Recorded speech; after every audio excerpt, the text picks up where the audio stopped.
C4D TV, votre chaîne pour le changement social et de comportement. C4D TV, votre chaîne pour le changement social et de comportement. Sur la scolarité.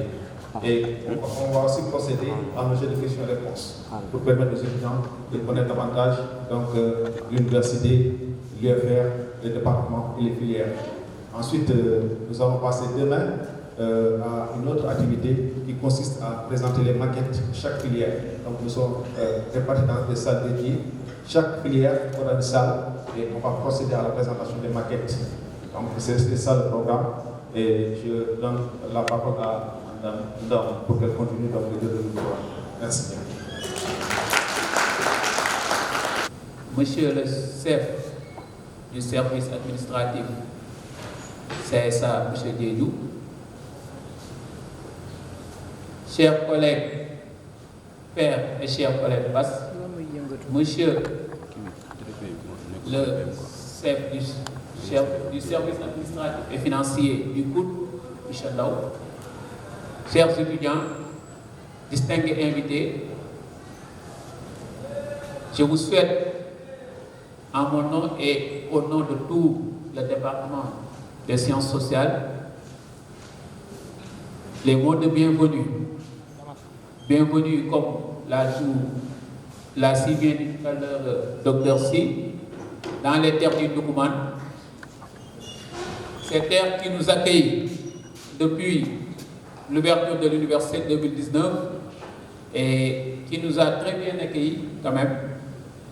Et soyez encore une fois les bienvenus dans ces terres et trouvez également en ces mots l'expression de notre disponibilité, aussi bien du personnel enseignant que du personnel administratif et technique de service, ainsi que de vos aînés étudiants, toute notre disponibilité à vous accompagner pour la réussite de votre carrière universitaire.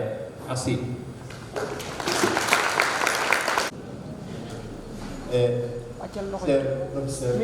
Bonjour, chers étudiants.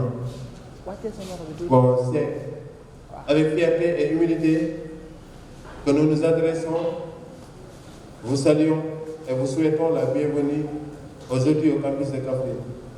Je suis très heureux de cette nomination du poste du président de l'amicale des étudiants de l'EFET, les sciences sociales et environnementales. Chers étudiants, vous nous avez confié une tâche difficile que nous allons gérer avec intelligence, diplomatie en agissant de manière responsable. Nous souhaitons une collaboration et nous privilégions le dialogue pour une bonne marche en avant de l'effet des sciences sociales et environnementales. En ce jour de rentrée académique, j'ai le plaisir de souhaiter la bienvenue à l'Université du Sine-Saloum à tous les nouveaux étudiants qui sont à présent acteurs à part entière de notre UFR des sciences sociales et environnementales. J'espère de tout cœur que votre passage en ces murs vous serez profitable et ce à tous les niveaux. Le strict cadre scolaire est à présent derrière vous et je vous invite à réfléchir sur ce que signifie pour vous qu'être étudiant. À mon sens, un étudiant est une personne en apprentissage de manière à maîtriser qui le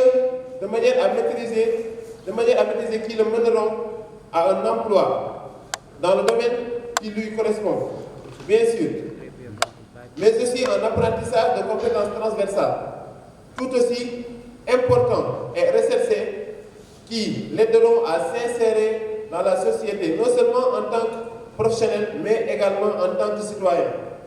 L'université est un lieu où ces deux volets se côtoient et où le principal défi de l'étudiant réside dans le dosage, la recherche du juste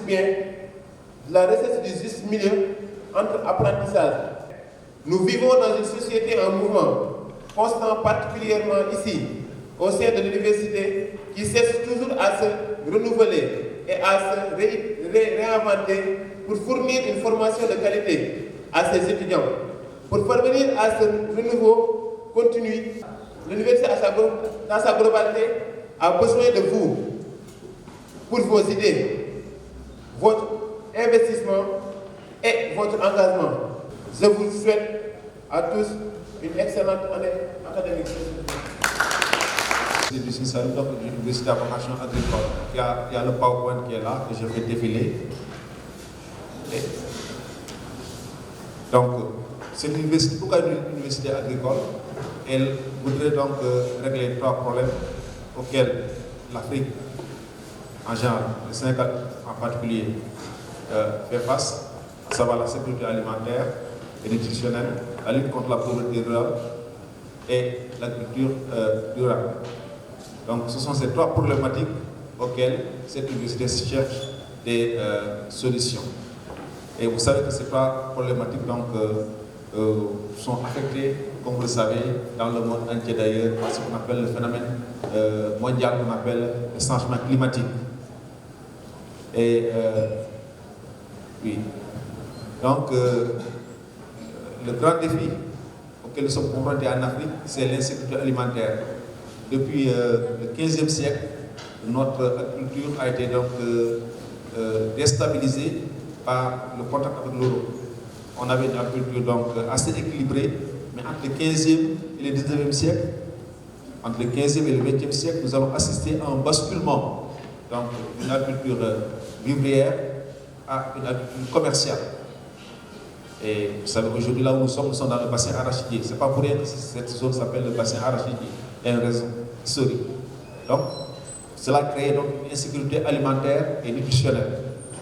Et cette université donc, cherche les voies et moyens à redonner à l'Afrique, au Sénégal, cette souveraineté alimentaire. Parce qu'un pays sans souveraineté alimentaire, c'est assez problématique, n'est-ce pas? Et nous sommes aussi dans une problématique pour essayer de créer des filières agro-silvo-alliées-pastorales, donc de nouvelles filières, essayer de mieux maîtriser l'eau, essayer aussi de restaurer les terres, les sols dégradés. Et c'est pourquoi donc, tout à l'heure nous verrons le nombre de licences que nous avons. Donc c'est une université qui cherche à former des jeunes, des séries littéraires, des séries scientifiques, donc en tout cas de toutes les séries qui existent au Sénégal, donc les former, former des ressources humaines de qualité, qualifiées, donc sur ce qu'on appelle sur toute la chaîne de valeur, de la fourche à la fourche, donc de la fourche à la fourchette, donc de la préparation du champ à la vente de la récolte, à la transformation de la récolte, à la transformation des produits halieutiques, des produits végétaux et à la commercialisation même. Et même souvent à la visite des sites, parce que nous avons tourisme, donc nous avons STE, etc. Nous avons mécanisation agricole. Et nous avons aussi même le passé, donc le passé de l'homme, l'histoire. Donc, et c'est cela qu'on appelle donc une chaîne de valeur. Nous avons donc une panoplie de filières. Nous avons 37 filières sur lesquelles nous allons revenir certainement. Cette université, donc, c'est la 4e génération. Et sa particularité, c'est une université thématique. Donc, toutes les filières sont tournées, sont orientées vers l'agriculture. N'est-ce pas? Donc, c'est l'une des rares universités thématiques en Afrique. En plus, micro. Et donc nous sommes dans un milieu et nous avons 3 choses trois défis à relever, 3 missions. La première mission, un service à la communauté. Donc quand nous sommes installés dans un milieu donné, dans une région donnée, nous sommes, donc, on va revenir tout à l'heure dans la répartition des campus. Nous sommes actuellement sur 4 campus. Nous sommes à Kaolack, donc nous sommes à Fatick, nous sommes à Kaffrine, nous sommes à Toubacouta. Donc nous sommes dans 4 sites, dans 4 campus différents. Et dans ces 4 campus différents aussi, nous avons des sites différents. Par exemple à Kaolack, nous sommes à Sing Sing, nous sommes à Khartoum Birak et nous sommes bientôt à Badakoum. Ici, à Kaffrine, nous sommes sur plusieurs sites. Et c'est la même chose à Fatick. C'est la même chose à Toubacouta. Mais pour que nous soyons, il y a ce qu'on appelle un service à la communauté. Donc, nous avons aussi, il faut qu'il y ait un dialogue, une complémentarité entre l'université et les milieux donnés, et les populations données. Donc, ça, c'est le premier défi auquel nous sommes confrontés, c'est sur la communauté. L'autre défi, c'est de qualité. Et le troisième défi, c'est essayer de voir encore comment innover pour répondre à l'attente, aux aspirations, aux demandes sociales. Donc, l'Université de la vocation agricole, et ici nous avons donc les sites. Malheureusement, il y a un site qui n'apparaît pas, c'est celui de Toubacouta. N'est-ce pas? Mais celui de Toubacouta, c'est un peu particulier, c'est un master à Kaolack, à Fatick et à Kaffrine.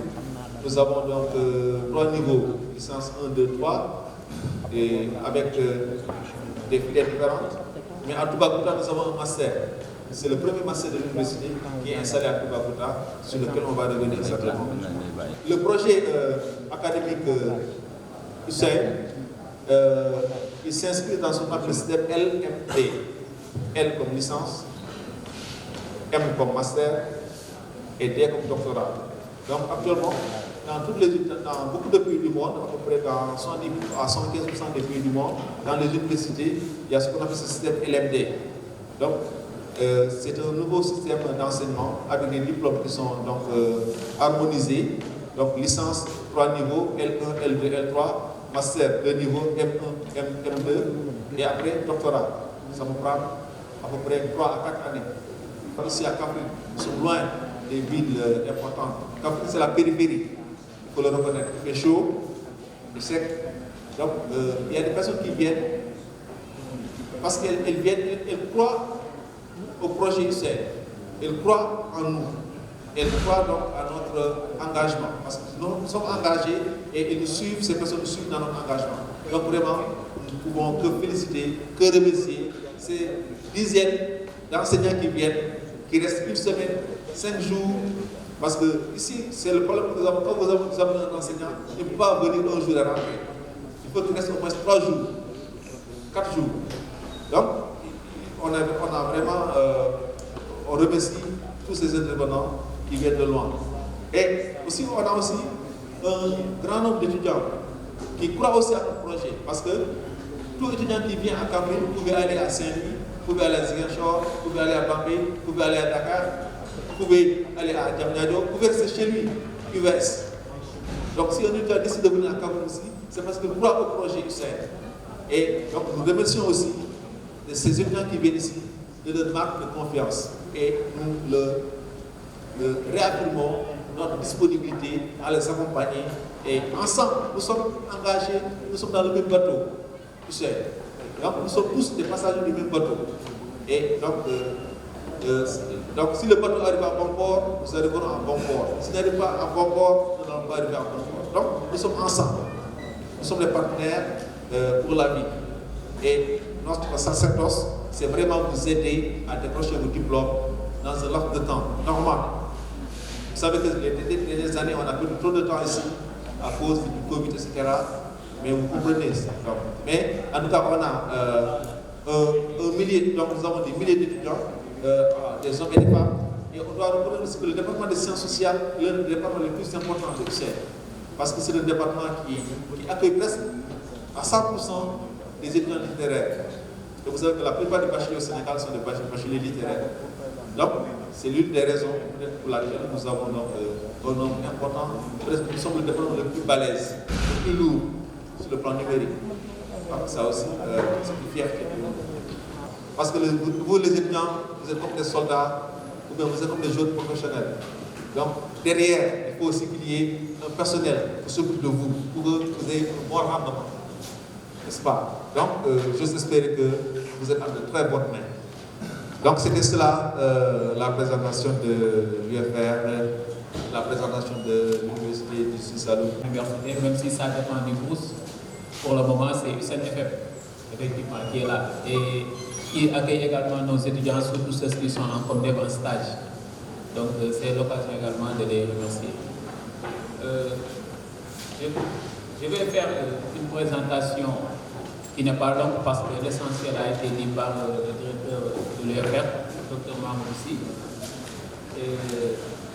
Comme il l'a si bien dit, le département des sciences sociales, en fait, est le plus grand département de l'Université du Sine Saloum de Maïbanias en termes de taille d'étudiants. En termes de taille, non président qu'on a. Parce qu'ils sont actuellement, et je parle sous le contrôle de M. Main, que nous donnera les chiffres exacts, mais on a environ 1000 étudiants dans ce campus, ici à Café. Donc ne pensez pas que vous êtes les seuls.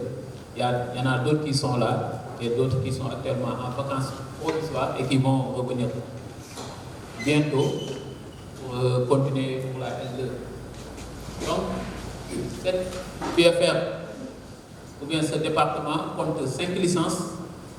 Mais ici, c'est l'occasion de préciser que nous avons à l'Université du Sine Saloum des licences professionnalisantes. Je dis bien professionnalisantes, qui est différente en fait des licences professionnelles. La licence professionnalisante, en fait, l'option c'est que après la licence, on peut aller faire un master en recherche, comme actuellement le font certains de vos aînés qui sont actuellement dans les autres universités du pays pour faire leur master là-bas. Et même ici à l'UCN avec le master mathé, ils sont en train de faire leur master. Donc, je pense que ce problème-là maintenant est derrière nous parce que l'histoire de la reconnaissance des diplômes de l'UCN s'est posée pendant longtemps. Il y a eu beaucoup de questionnements à ce propos, mais il a fallu qu'il y ait une promotion qui sorte pour que les étudiants comprennent que l'UCN est une université comme les autres, parce que c'est une université qui a été créée par décret présidentiel, une université publique, et l'État ne va pas mettre de l'argent là où en fait les diplômes ne sont pas reconnus. Donc soyez rassurés, les diplômes de l'UCN sont des diplômes reconnus. Nous avons des étudiants aussi bien dans les universités sénégalaises, mais également dans les universités à l'international. On a actuellement beaucoup d'étudiants qui sont en France et d'autres même qui sont en voie de finaliser leur inscription dans les pays tels que le Canada. Donc là, soyez rassurés. Donc on a 5 licences professionnalisantes. Si vous ne faites pas la recherche, au sortir également, docteur Sy en a beaucoup parlé, surtout sur l'offre éducative. Vous pouvez être des étudiants entrepreneurs, créer votre propre business. Ça c'est possible. On a beaucoup d'étudiants qui ont mis en place des coopératives, qui ont leurs activités sur le terrain, etc. Et d'autres qui ont commencé à travailler. Ça également c'est pour vous montrer que dans l'offre de formation, aussi bien il y a les bases théoriques et méthodologiques pour vos disciplines, mais également il y a les bases professionnelles de votre discipline qui vous permettent, une fois au sortir, d'avoir une qualification, de pouvoir sortir ici avec un métier. Ça également, il faut le comprendre. Et parmi les 5 licences que nous avons la licence Histoire, qui est une licence qui s'appuie en fait sur un socle de connaissances fondamentales et techniques et un ensemble de compétences aussi bien professionnelles, mais également pratiques dans le domaine de l'histoire et surtout de la civilisation. Donc, tout ce qui est histoire, tout ce qui est civilisation, notamment des sociétés africaines, intéresse un peu cette licence. Donc c'est ça sa particularité. Nous avons également la licence Conseil agro-silvo-pastoral et halieutique. Cette licence également constitue un peu une innovation dans le champ de l'enseignement supérieur sénégalais. Ce n'est pas la première licence en conseil agricole, parce qu'il y a d'autres universités qui délivrent des licences en conseil agricole, telles que l'histoire de Bombay. Mais la particularité ici, c'est d'y avoir rajouté cet aspect sciences sociales. Cet aspect, en fait, c'est de l'avoir centré sur l'humain. Parce que, à la fin de la journée, le conseil, il travaille avec des êtres humains. Donc, il faudrait comprendre. Il faudrait les comprendre, il faudrait les maîtriser pour pouvoir travailler avec eux. Donc, cette licence s'appuie sur un socle également de connaissances fondamentales et techniques et un ensemble de compétences professionnelles et techniques et pratiques dans le domaine du conseil agricole et rural. Donc, c'est ça aussi la licence conseil agro-silvo-pastoral et halieutique. Nous avons la licence communication pour le développement,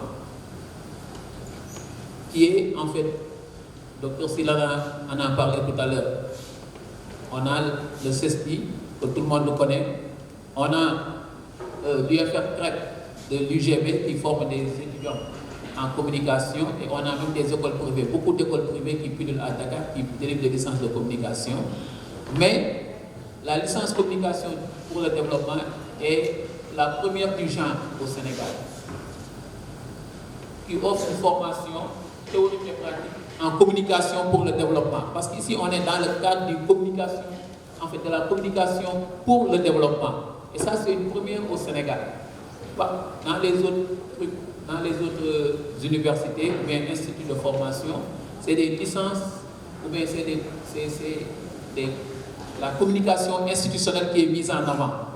Tandis qu'ici, on est dans la communication pour le développement, reconnue de nos jours comme étant une composante essentielle du développement rural. Donc cette licence s'appuie sur un socle de compétences professionnelles en journalisme. Donc vous aurez des cours de journalisme, mais également de communication sociale et des TIC, des technologies de l'information et de la communication, et des connaissances théoriques et méthodologiques en développement rural également. L'autre licence, c'est la licence management des organisations paysannes, ou bien si vous voulez, organisations de producteurs, ou bien organisations professionnelles. Donc il y a toujours ce débat qui se pose, qui est un débat d'école entre les spécialistes du développement rural. Mais toujours est-il que c'est une licence également qui dispense des connaissances fondamentales et techniques et des compétences managériales, surtout pour accompagner les organisations paysannes. Donc c'est important, on a depuis les indépendances au Sénégal, on a mis en place des organisations paysannes ou bien des producteurs, mais cela n'a pas eu l'effet escompté. Et il a été proposé, comme l'a dit tantôt le Dr Si, dans le cycle de la mise en place de l'UCEN, il y a une internationale qui a été réalisée. Et toutes ces licences-là répondent aux préoccupations et aux besoins des populations sur le terrain. Donc c'est à partir des besoins identifiés sur le terrain que ces licences-là ont été montées. C'est pour cela que vous allez voir que c'est des licences qui sont très pointues sur les aspects liés au développement, notamment le développement rural. Donc ça également, il faudra le comprendre. Enfin, on a la licence socio-anthropologie du développement rural qui délivre des connaissances et des compétences en sociologie et en anthropologie, axées dans ce qu'on appelle le développement rural. Et là également, comme vous le savez, presque toutes les licences qui sont là tournent autour de ce qu'on appelle du développement, notamment le développement rural. Donc, dans l'offre de formation, on va y revenir demain. Il y aura beaucoup de cours en tronc commun. Il y aura ce qu'on appelle des yeux transversales que vous allez faire ensemble, tout comme également des licences ou bien des cours que vous allez faire selon les licences spécifiques, parce que aussi chaque licence a ses objectifs de cours. Je vous souhaite la bienvenue à Ndoukoumane. Donc je m'appelle Dr Assa Kamara, donc je suis sociologue. Je suis en même temps responsable de la licence socio-anthropologie du développement rural.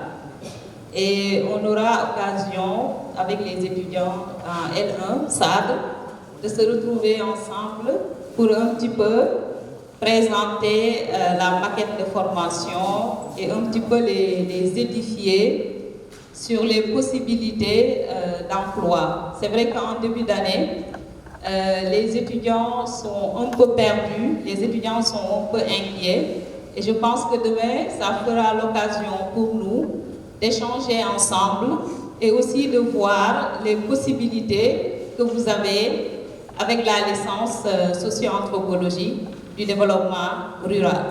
Donc la journée d'aujourd'hui, comme vous l'avez vu, hein, c'est une journée de présentation générale, comme l'a si bien fait notre directeur adjoint, Dr Mamoussi, et aussi la présentation des deux départements.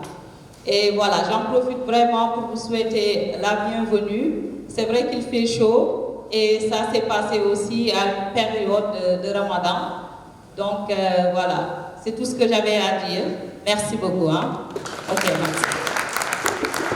Bonjour chers collègues, bonjour aux représentants donc, du CROUS, bonjour donc aux membres de la communication, bonjour chers étudiants, nous vous souhaitons la bienvenue Donc je pense que ce moment, c'est un moment solennel. C'est un moment de prise de contact entre vous et nous. Et donc c'est la raison pour laquelle c'est une occasion pour nous de vous profiler, de vous prodiguer quelques conseils qui nous semblent donc importants. Vous arrivez à l'université, ce que j'ai l'habitude de dire aux étudiants, aux nouveaux bacheliers qui arrivent, c'est que vous arrivez et là, vous constatez une différence entre les élèves que vous étiez au lycée et les étudiants que vous êtes devenus. Et cette différence est notée donc à travers cette liberté que vous avez une fois arrivé à l'université. Et j'ai l'habitude de dire que cette liberté, soit vous l'utilisez convenablement, ou bien vous ne savez pas ce que vous devez en faire, et là vous passez carrément à côté. À l'université, vous avez pratiquement une liberté qui fait qu'il n'y a pas une contrainte comme ça se faisait quand vous étiez au lycée. Parce que tout simplement, on considère que vous êtes maintenant de grandes personnes, des personnes responsables, et cette liberté, donc, vous devez l'utiliser en se disant que maintenant votre sort est entre vos mains. Et là, vraiment, donc, je vous conseille d'utiliser donc cette liberté convenablement. D'autant plus que vous arrivez donc dans une nouvelle université qui est en construction. Et si on dit une institution nouvelle, ça veut dire qu'il y a beaucoup de défis à relever. Il y a beaucoup de problèmes, beaucoup de difficultés. Et s'y ajoutent à ces difficultés les contraintes naturelles du milieu. Mais cela ne doit pas vous décourager. Cela ne doit pas vous empêcher donc de travailler et de tout faire pour réussir. Et pour y arriver, donc, il faudrait être solidaire. Il faudrait donc être généreux. Les anciens devant donc appuyer les nouveaux. Et je pense que main dans la main, vous pouvez bien donc y arriver. Parce qu'il y a un temps pour faire les études et ce temps-là passe vite. Donc il faut se concentrer pour ça, s'efforcer à travailler et vraiment donc faire focus sur votre objectif principal. Pas de farantou, ni de dohanate. Concentrez-vous sur vos études et vous allez réussir. Voilà. Bon, je m'en vais vous faire la présentation des offres sociales ici au niveau du campus de Kaffrine. Bon, je voudrais d'abord vous dire que les étudiants de l'UCN, particulièrement le campus de Kaffrine, sont traités de la même manière que les autres étudiants de toutes les universités du Sénégal. J'avoue même que le traitement social est beaucoup plus amélioré ici au campus, aux différents campus sociaux de l'UCN. Donc je vais m'expliquer sur ça. Maintenant, pour le volet hébergement, c'est basé sur des critères d'excellence fixés par le rectorat. Donc sur cette base-là, l'étudiant peut prétendre bénéficier d'une chambre. Maintenant, pour les modalités, l'étudiant doit fournir une photocopie de la carte d'identité, une photocopie du certificat d'inscription, 2 photos, plus 8 000 francs. Pour les 8 000 francs, 5 000 francs, c'est pour la caution et 3 000 francs pour la mensualité. Ça, c'est de manière succincte l'hébergement. Quand on parle de résidence, il s'agit des maisons conventionnées louées, bon, où il y a toutes les commodités. Hein. Il y a l'abonnement canal avec une télévision grand écran. Il y a également la connexion Wi-Fi au niveau de la résidence. L'étudiant paye que 1/5. Donc, si l'ordonnance c'est à 5 000 francs, l'étudiant va payer uniquement 1 000 francs. Donc, maintenant, en dehors de la pharmacie du service médical, nous avons établi une convention avec la pharmacie de Kouman. Parce qu'il y a certains produits, certains médicaments qui ne sont pas disponibles au niveau de la pharmacie du service médical. Là aussi, vous avez pris en charge à hauteur de 80%. Donc là aussi, si on vous prescrit une ordonnance de 5 000 francs, vous n'allez payer que 1 000 francs. On peut parler de la demande de réorientation, c'est-à-dire les changements de filière. Donc il y a beaucoup d'étudiants qui posent la question à savoir comment faire pour pouvoir changer de filière de la première année. Donc les papiers à fournir pour pouvoir changer de filière, c'est la demande manuscrite adressée à Madame le recteur, la copie du certificat d'inscription et la copie aussi du relevé. Donc, que vous déposez au niveau des secrétariats qui vont transmettre en fait à qui le droit, et que la commission va se réunir pour pouvoir statuer sur votre demande. C'est clair, n'est-ce pas? Bien. Pour la donc on parle des bourses. Donc, il y a la bourse pédagogique, il y a la bourse sociale et l'aide sociale. Donc, pour la bourse, l'envoi des listes se fait à la clôture des inscriptions par la scolarité. N'est-ce pas? Donc, ceux qui peuvent prétendre avoir la bourse, c'est ceux qui se sont inscrits de façon régulière. N'est-ce pas? Jusqu'à valider leur inscription, bien évidemment. Donc, les listes sont envoyées après la clôture des inscriptions.